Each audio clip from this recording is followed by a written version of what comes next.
Chapter 48, Agent AA. The day after the school board meeting, every local news station and newspaper wanted an interview with me. We even got a call from a national cable news channel. Mom and Dad finally gave in and let me do interviews, but I said the same thing to all of them. It was something Mrs. Jones had said the first day Mrs. Spencer came in to challenge Captain Underpants, and I practiced it over and over until I got it right every time. Nobody has the right to tell you what books you can and can't read except your parents. Mrs. Jones got her job back, and all the books that had been banned from the Shelbourne Elementary Library were returned to the shelves for good. Somebody from the local newspaper came out to take a picture of me, Rebecca, Danny, and Trey, helping Mrs. Jones put them back.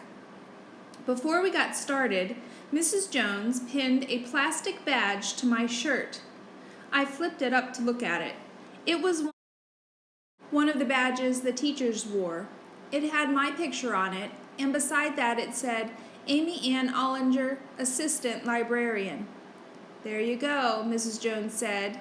Now it's official.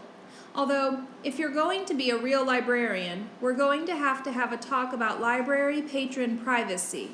But that's a discussion for another time. Congratulations, Amy Ann, and thank you. Mrs. Jones swallowed me in a big polka-dotted hug, and Rebecca, Danny, and Trey clapped like I'd won some big award. Mrs. Jones wheeled out the cart of banned books, and we started putting them back where they belonged while the reporter took pictures. When we got to the end, there were a bunch of stapled books with construction paper covers that I had never seen before. The title on the first one was Agent AA versus the Book-Eating Bovine. There was a picture on the cover of a spy girl with a mask over her eyes, fighting a ninja cow with a book in its mouth. In the top corner it said, First Amendment Comics. These are some new acquisitions I was hoping you could help me shelve, Mrs. Jones said. They go in the graphic novels section under M for McBride. Danny flicked his hair out of his eyes so he could see. Trey drew this? He said. Sweet. Agent AA, huh? Rebecca said. She looks a lot like you, Amy Ann. Trey blushed.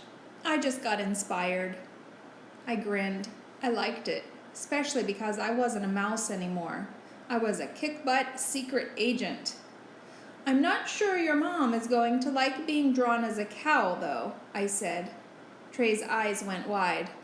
Oh, yeah. Well, let's just not tell her.